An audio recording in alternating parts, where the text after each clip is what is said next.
धानोरकर बुलेटिनमध्ये आपलं सगळ्यांचं स्वागत। सुरुवातीला बातमी आहे जम्मू काश्मीरमधून पहलगाममध्ये पर्यटकांवर झालेल्या भीषण हल्ल्याचं नवीन सीसीटीव्ही फुटेज समोर आले। साम टीव्हीवर आपण ही दृश्य बघताय। 22 एप्रिलला झालेल्या हल्ल्यानंतर दहशतवादी जवळच्या जंगलात पळून गेले होते। मात्र हल्ल्यातून बचावलेले पर्यटक आणि स्थानिक सुरक्षेसाठी मार्केटच्या दिशेने धावले, हे या नवीन फुटेजमधून स्पष्ट झाले। या फुटेजमुळे हल्ल्याच्या तपासाला नवी दिशा मिळाली। पर्यटक सैरावैरा पळताना या सीसीटीव्ही मध्ये दिसते। मार्केटच्या दिशेने सगळे पर्यटक पळाले तर दहशतवादी हल्ल्यानंतर जंगलाच्या दिशेने पळून गेले।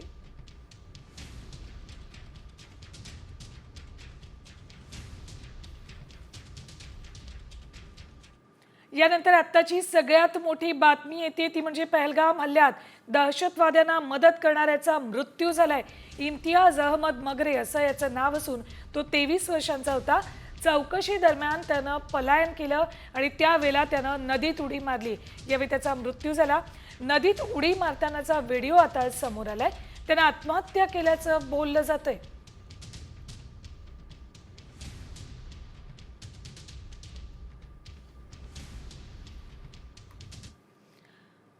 भारताचे संरक्षण मंत्री राजनाथ सिंग आणि जपानचे संरक्षण मंत्री जी नाकातानी यांच्यात आज द्विपक्षीय बैठक होती।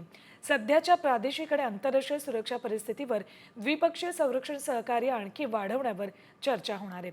भारत आणि पाकिस्तानमध्ये तणाव वाढलाय, त्यामुळेच या बैठकीला महत्त्व प्राप्त झाले। अलीकडच्या काळात भारत आणि जपानमधील संरक्षण देवाणघेवाण मजबूत झाली आहे।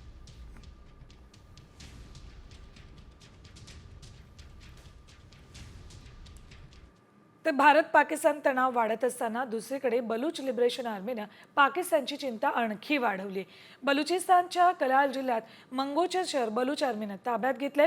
तसंच BLAनं सशस्त्र पथकानं सरकारी इमारतींवर नियंत्रण मिळवले। त्यात पाक सैन्याला आणि अधिकाऱ्यांना ओलीस धरण्यात आलं असून बलूच लिबरेशन आर्मीने पुन्हा एकदा पाकिस्तानी सैन्यावर हल्ला केलाय। बलूच आर्मीच्या हल्ल्यात 22 पाकिस्तानी सैनिक ठार मारण्यात आलेत।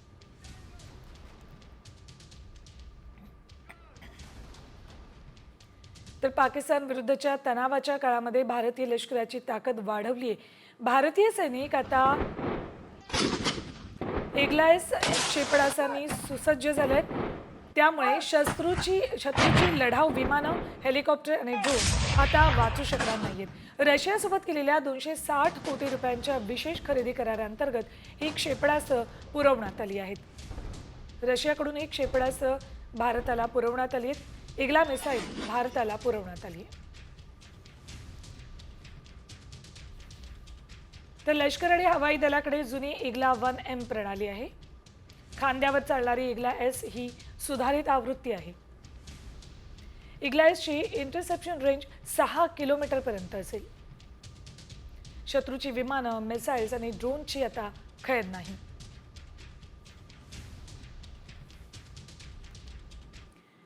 तर इकडे भारत युद्धसज्ज होत असताना सलग 11व्या दिवशी पाकिस्तानकडून शस्त्रसंधीचं उल्लंघन करण्यात आले। जम्मू काश्मीरमधल्या सीमा भागांमध्ये पाकिस्तानने गोळीबार केला। कुपवाड, बारामुल्ला, पूंछ, राजौरी, मेंढर, नौशेरा, सुंदरबनी आणि अखनूरच्या समोरील भागांमध्ये पाकिस्तानने गोळीबार केलाय। नियंत्रण रेषेवर पाकिस्तानी लष्कराच्या चौक्यांवरून सतत गोळीबार केले। भारतीय लष्कराकडूनही या गोळीबाराला जशास तसं प्रत्युत्तर दिलं जात आहे।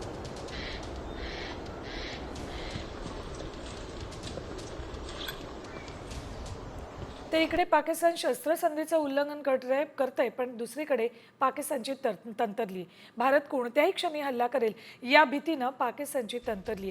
त्यामुळेच पाकिस्ताननं तातडीने संसदेची बैठक बोलावली। संध्याकाळी 5 वाजता इस्लामाबादेत संसद भवनामध्ये बैठक पार पडेल। पाकिस्तानच्या राष्ट्रपतींनी ही बैठक बोलावली। यात सर्व पक्षांचे नेते उपस्थित राहतील।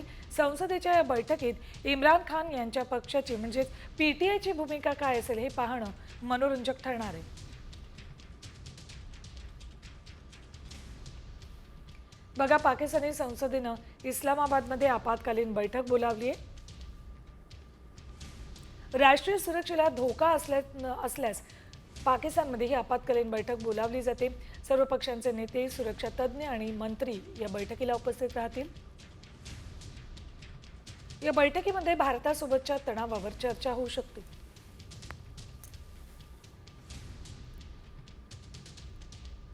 यानंतर वॉर 50.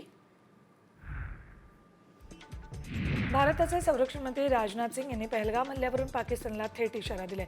मी तुम्हाला खात्री देतो की पंतप्रधान नरेंद्र मोदींच्या नेतृत्वात देशाला जे हवं आहे तेच होईल, असं सूचक विधान संरक्षण मंत्री राजनाथ सिंग यांनी केले.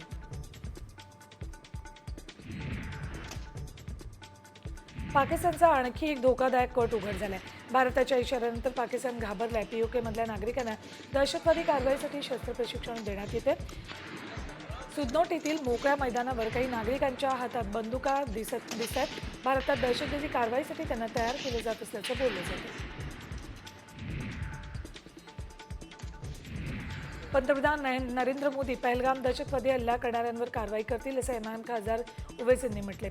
पाकिस्तानातून येणाऱ्या दहशतवाद्यांविरुद्ध आणि पाकिस्तानसारखा अयशस्वी राष्ट्राविरुद्ध कारवाई करतील. तसंच पाकिस्तान भारतात येऊन कोणाला मारण्यापूर्वी 100 वेळा विचार करेल, असंही ओवैसींनी म्हटलंय. भारत आणि पाकिस्तानमध्ये तणाव वाढत असताना अन्नटंचाईच्या भीतीनं पीओकेमधील लोक गहू साठवत आहेत. या भारत पाक संघर्षामुळे पुरवठा साखळी विस्कळीत होऊ शकते. जीवनावश्यक वस्तूंची टंचाई निर्माण होऊ शकते, अशी भीती पीओकेमधल्या नागरिकांना वाटते.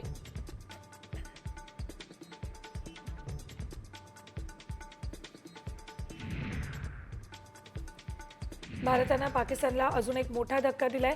चिनाब नदीवरील बगलेहार धरणाचं पाणी भारतानं रोखलंय. पहलगाम दहशतवादी हल्ल्यानंतर भारतानं पाकिस्तान विरोधात अनेक महत्त्वाची पावलं उचलली आहेत. पुढील काळात झेलम नदीवरील किशनगंगा धरणाचंही पाणी थांबवण्याचा निर्णय भारत घेऊ शकतो.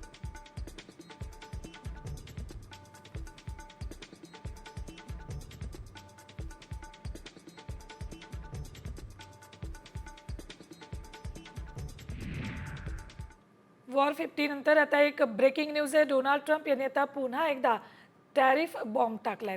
अमेरिकेबाहेर बनवलेल्या सर्व चित्रपटांवर 100% कर लादण्यात आलाय. इतर देशात अमेरिकन स्टुडिओ आणि चित्रपट निर्मात्यांना आकर्षित केलं जातं, यावर ट्रम्प यांनी टीका केली. अमेरिकन चित्रपट उद्योग वेगानं नष्ट होतोय.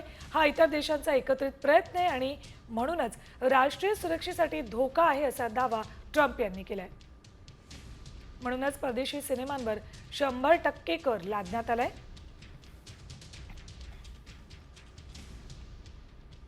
अमेरिकेबाहेर बनवलेल्या सर्व चित्रपटांवर 100% कर लादण्यात आलाय. अमेरिकन भूमीवर कामकाजासाठी प्रोत्साहित करण्याचं उद्दिष्ट यामागे आहे. अमेरिकन चित्रपट उद्योग वेगानं नष्ट होत असल्याचा दावा ट्रम्प यांनी केलाय. अमेरिकन स्टुडिओला परदेशात आकर्षक करण्यावर टीका करण्यात आली आहे. देशांतर्गत चित्रपट निर्मितीकडे परत येण्यावर काम करणार असल्याचं ट्रम्प यांनी म्हटलंय. तर ट्रम्प यांनी परदेशी सिनेमांवर 100% कर लादलेला आहे. त्यांनी आणखी एक टॅरिफ बॉम्ब टाकलाय. देशांतर्गत चित्रपट निर्मितीसाठी टॅरिफ वाढवल्याचं ट्रम्प म्हणतात. अमेरिकेनंतर आता बातमी आहे देशातनंच. उत्तराखंडमध्ये पावसाचा हाहाकार पाहायला मिळतोय. हवामान अचानक बदल झाला आणि जोरदार वाऱ्यासह मुसळधार पाऊस बरसलाय. ऋषिकेश बद्रीनाथ मार्गावर ढिगारा कोसळल्यानं तो बंद झालाय. तर डेहराडूनमध्ये मुसळधार पाऊस कोसळतोय, त्यामुळे पिकनिकला गेलेले लोक अडकलेत. मसुरी आणि आसपासच्या परिसरात मुसळधार पावसामुळे जनजीवन विस्कळीत झाले. कॅम्प्टी फॉल्सनेही भयंकर रूप धारण केले, त्यामुळे पर्यटकांची घाबरगुंडी उडाली.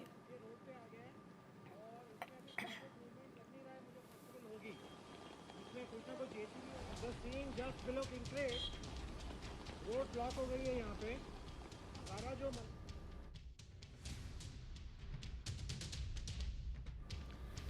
राज्यातल्या बदलत्या वातावरणाची बातमी आहे. राज्यात आज वादळी पावसाचा इशारा देण्यात आलेला आहे. कमाल तापमानातील वाढ, असह्य चटका आणि उकाडा तापदायक ठरत असतानाच वादळी पावसाला राज्यातलं वातावरण पोषक झाले. आज राज्यात पावसाची शक्यता वर्तवली आहे. पूर्व विदर्भात जोरदार वादळी पावसाची शक्यता असल्यानं ऑरेंज अलर्ट देण्यात आलाय. उर्वरित विदर्भ, मध्य महाराष्ट्र आणि मराठवाड्याला पावसाचा येलो अलर्ट दिलाय.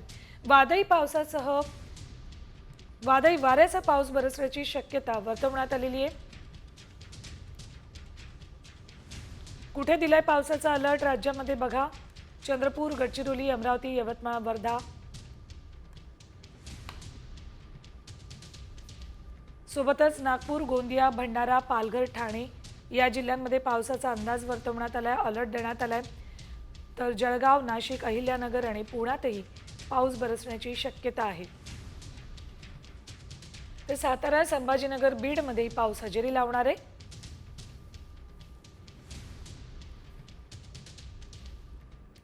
पावसानंतर आता बातमी आहे विद्यार्थी आणि पालकांसाठी महत्त्वाची. 12वीचा निकाल आज लागतो. HSC बोर्डाच्या 12वीचा निकाल आज ऑनलाईन जाहीर केला जाणार आहे. विद्यार्थ्यांना दुपारी 1 वाजता ऑनलाईन निकाल पाहता येईल. गुणपडताळणीसाठी विद्यार्थ्यांना 20 मे पर्यंत अर्ज करता येणार आहे. 12वीची परीक्षा 11 फेब्रुवारी ते 18 मार्च या कालावधीत पार पडली होती आणि आज आता निकाल ऑनलाईन जाहीर होतोय. कोणत्या वेबसाईट्सवर निकाल बघता येईल बघूया आपण स्क्रीनवर. results.digiloccer.gov.in, mahahscboard.in, hscresult.nkcl.org, results.targetpublications.org, results.navneet.com.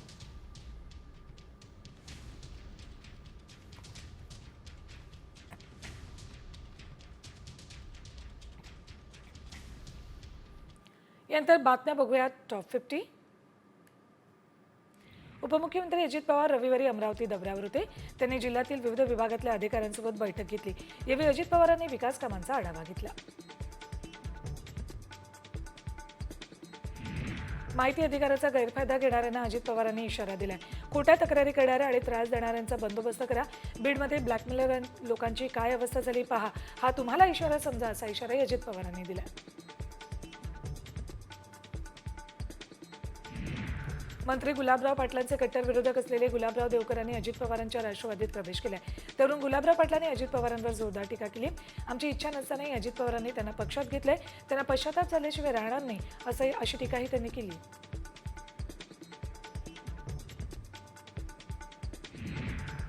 मुंबईत मनसेकडून पालिका निवडणुकीची तयारी सुरू झाली आहे. मुंबईतील 227 प्रभागांमधील बैठकांचा सपाटा मनसेकडून सुरू आहे. मनसे नेते बाळा नांदगावकर आणि अविनाश अभ्यंकरांच्या उपस्थितीत मेळाव्याला सुरुवात झाली आहे. तसंच संपूर्ण अहवाल मनसे अध्यक्ष राज ठाकरेंना सादर केला जाईल असं नांदगावकरांनी म्हटलंय.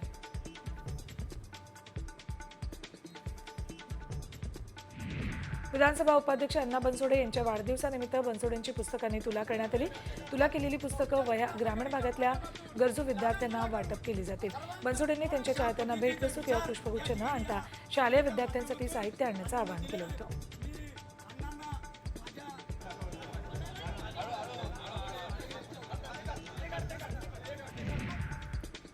यात एक ब्रेकिंग न्यूज आहे. बातमी महसूल मंत्री चंद्रशेखर बावनकुळेंनी भाजप पदाधिकाऱ्यांना दिलेल्या आदेशाची काँग्रेसला फोडा, काँग्रेस रिकामी करा असे निर्देशच बावनकुळेंनी पदाधिकाऱ्यांना दिलेत. काँग्रेस पक्षात काही शिल्लक राहिलं नाही असंही त्यांनी म्हटलंय. पुण्यात पदाधिकाऱ्यांच्या संवाद मेळाव्यात ते बोलत होते. यावेळेला त्यांनी काँग्रेस फोडा, काँग्रेस रिकामी करा असे निर्देश दिलेत.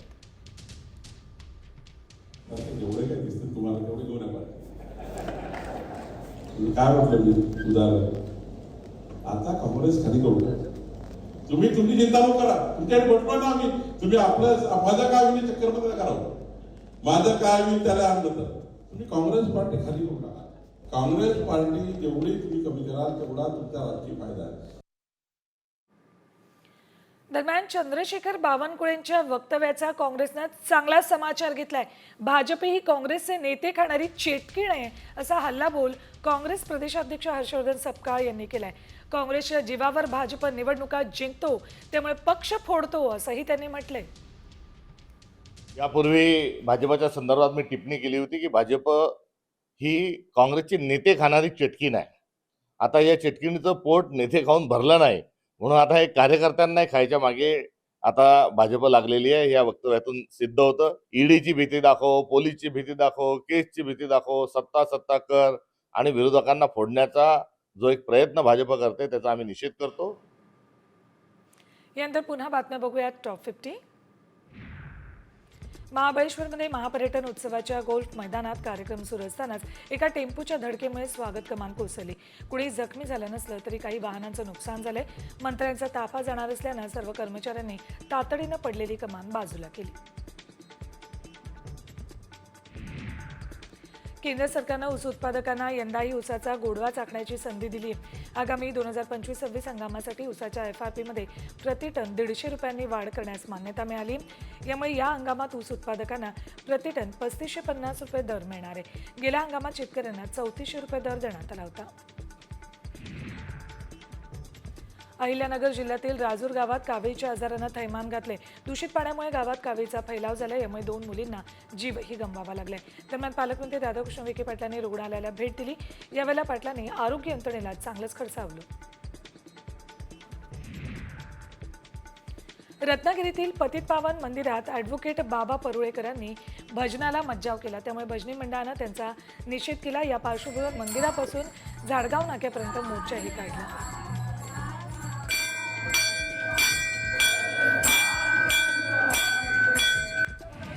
सोमवारपासून पुणे शहरातील काही भागात पाणी कपातीला सुरुवात होतीये.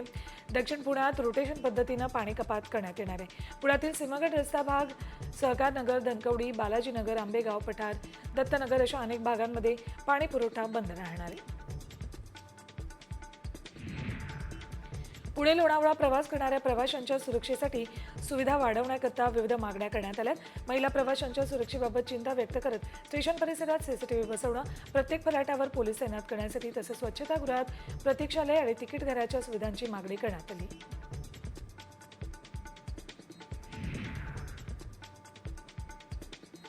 माजलगावच्या टाकरवनमध्ये पाण्यासाठी ग्रामपंचायत कार्यालयासमोर आंदोलन करण्यात आलं. जलजीवन मिशन योजनेसाठी 5 कोटी रुपये खर्च करूनही पाणी टंचाईला सामोरं जावं लागतंय. ग्रामस्थांनी आंदोलन केल्यानंतर प्रशासनाला जाग आली. त्यामुळे अधिकाऱ्यांनी योजनेचं काम पूर्ण करण्याचं आश्वासन दिल्यानंतर आंदोलन मागे घेण्यात आलं. राज्यामध्ये दिवसेंदिवस वाढत असलेल्या तापमानामुळे उष्माघाताचे रुग्ण वाढत आहेत. एप्रिलमध्ये 3घांचा मृत्यू झाल्याचा संशय आहे. 3ही मृत्यू नागपूरमध्ये झालेत. त्याचप्रमाणे मागील 2 महिन्यात उष्माघाताचे 101 रुग्ण सापडलेत. यामध्ये मार्चच्या तुलनेत एप्रिलमध्ये रुग्णांच्या संख्येत दुपटीनं वाढ झाली. एप्रिलमध्ये 71 तर मार्चमध्ये 30 रुग्ण सापडलेत. चंद्रपूर जिल्ह्यात अनेक ठिकाणी वादळासह पावसानं हजेरी लावली आहे, तर काही ठिकाणी जोरदार गारपीट झाली आहे. बल्लारपूर, राजुरा या तालुक्यांमध्ये मोठ्या प्रमाणात गारपीट झाली. यामुळे दुबार पिकांना फटका बसण्याची भीती आहे.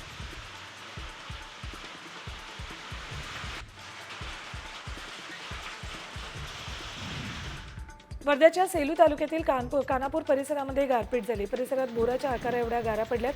गारपिटीमुळे उन्हाळी पिकांना फटका बसणार आहे. मात्र या अवकाळी पावसामुळे उकाड्यानं त्रस्त नागरिकांना दिलासा मिळाला.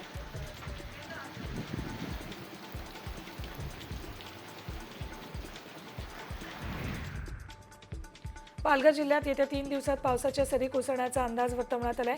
रविवारी सकाळपासूनच ढगाळ वातावरण होतं. पावसासोबतच 30 ते 40 किलोमीटर प्रति तास वेगानं वारे वाहण्याचा अंदाजही हवामान खात्यानं वर्तवला आहे.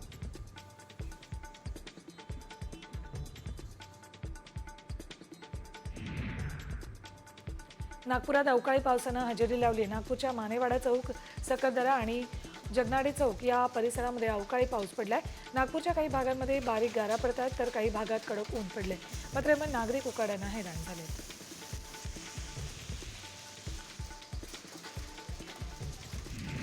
जळगाव फैजपूर भुसावळ मार्गावर 2 रिक्षांची जोरदार धडक झाली. या अपघातात सावदातल्या एका तरुणीचा मृत्यू झाला, तर काही प्रवासी गंभीर जखमी झालेत. सर्व जखमींना खासगी रुग्णालयात दाखल केले.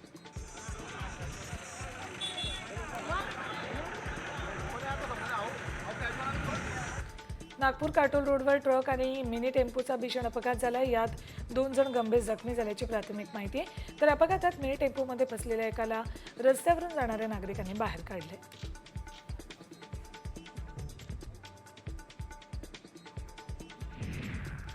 नंदुरबारच्या नेत्रक्षेवाळी राष्ट्रीय महामार्गावर विचित्र अपघात झाला.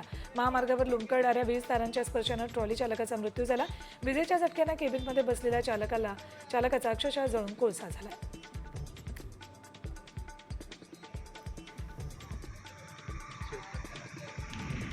पुण्यातल्या नवले पुलावरील मर्सिडीज अपघात प्रकरणी आरोपी चालकासह 3घांना 8 मे पर्यंत पोलीस कोठडी सुनावली. शुभम राजेंद्र भोसले असं आरोपीचं नाव आहे. शनिवारी भरधाव मर्सिडीजनं दुचाकीस्वाराला धडक दिली होती. त्यात त्याचा मृत्यू झाला होता.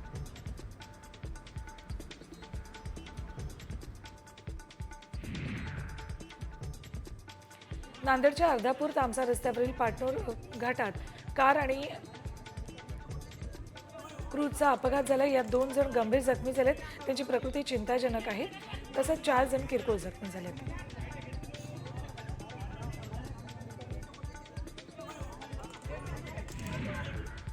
पुण्याच्या शिरूरमधील शरदवाडी परिसरामध्ये कार थेट बंद गाळ्याला तोडून आत शिरली.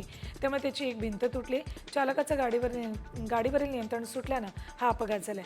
यात कोणतीही जीवितहानी झाली नाही.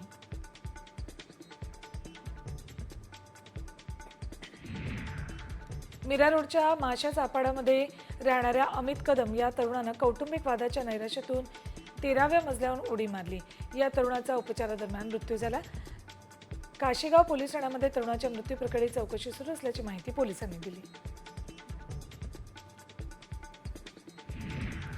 दिल्लीहून शिर्डीला येणाऱ्या विमानात एका मद्यधुंद प्रवाशानं हवाई सुंदरीचा विनयभंग केलाय. इंडिगो एअरलाइन्सच्या विमानात हा प्रकार घडलाय. आरोपी संदीप सुमेर सिंग याच्या विरोधात राहता पोलीस ठाण्यात गुन्हा दाखल करण्यात आलाय. आरोपी लष्करी जवान असून त्याच्यावर कारवाई करण्यात आली.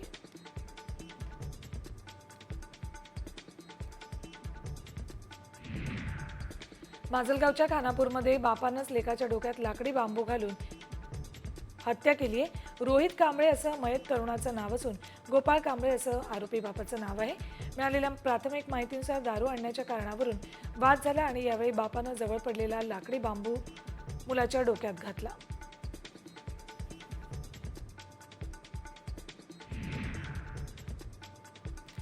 मुंबईत सुटलेल्या अवंतिका एक्सप्रेसमध्ये एका महिलेवर चाकूने हल्ला केलाय. ही महिला मुंबईहून इंदोरला जात असताना तिच्या डब्यात असलेल्या लोकांसोबत वाद झाला. या वादातून तिला मारहाण करून तिच्यावर चाकूने हल्ला करण्यात आला. दरम्यान या प्रकरणी पोलिसात गुन्हा दाखल केला असून 4 आरोपींना ताब्यात घेतले.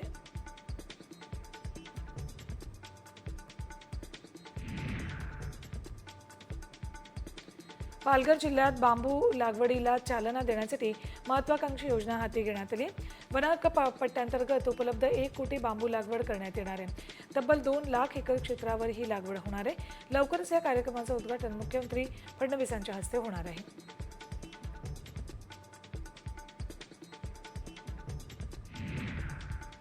वाढत्या तापमानाचा फटका जळगाव जिल्ह्यातील फुल उत्पादकांना बसतोय. लग्नसराईमुळे गुलाब, झेंडू या फुलांना मोठी मागणी आहे. मात्र वाढत्या तापमानामुळे पाण्याची पातळी खोल गेली. त्यामुळे फुलझाडांना वेळेवर पाणी मिळत नाहीये. तर दुसरीकडे अधिक तापमानामुळे फुलं झाडावरच कोमेजून जातात. त्यामुळे शेतकऱ्यांचं प्रचंड नुकसान होतंय.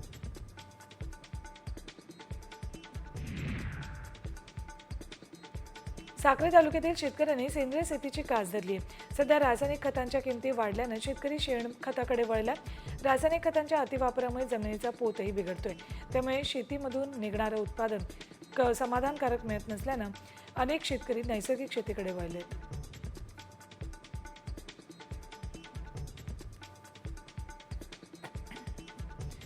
परशुराम जयंतीच्या निमित्तानं अखिल भारतीय ब्राह्मण महासंघाकडून बाईक रॅलीचं आयोजन करण्यात आलं होतं. मोठ्या प्रमाणात ब्राह्मण समाजाच्या नागरिकांनी रॅलीत सहभाग घेतला. भगवान परशुराम यांच्या रथासह मोठ्या प्रमाणात युवक युवती बाईक घेऊन सहभागी झाले होते.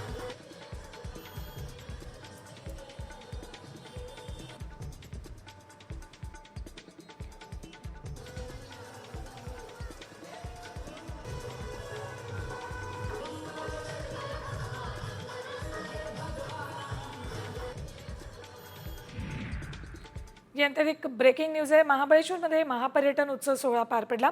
या कार्यक्रमात उपमुख्यमंत्री शिंदेंनी त्यांच्या दरेगाव दौऱ्यावर भाष्य केले. तर उपमुख्यमंत्री एकनाथ शिंदेंच्या वारंवार दरेगावी जाण्यावरून मुख्यमंत्र्यांनी मिश्किल टोला लगावलाय.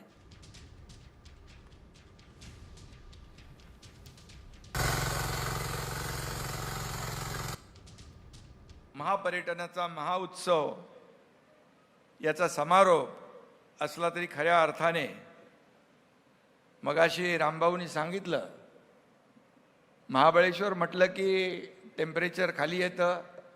तिकडून ते आले तेव्हा टेम्परेचर वर होतं, महाबळेश्वर आलं की खाली जातं. आणि हीच तर खासियत आहे. आणि म्हणून मुख्यमंत्री महोदय, मी जेव्हा गावी येतो तेव्हा इकडचं टेम्परेचर खाली असतं आणि मुंबईचं टेम्परेचर वाढतं. शिंदे सॅमसनचं बरं आहे, त्यांचं दरेगाव इथेच आहे. त्याच्यामुळे त्यांना इथे म्हणजे ते इथले भूमिपुत्रच असल्यामुळे त्यांना येण्याची संधी मिळते. पण आम्हाला ती संधी कमी मिळते. पुढच्या काळामध्ये आम्ही 1-2 कॅबिनेट दरेगावातच घेऊ, म्हणजे आम्हालाही तिथे घेण्याची संधी मिळेल. या ठिकाणी येतात, इथनं ते नवसंजीवनी घेतात आणि पुन्हा एकदा ती नवसंजीवनी घेऊन मुंबईमध्ये जनसेवेमध्ये रुजू होतात. तर मी गावी आल्यावर मुंबईचं टेम्परेचर वाढतं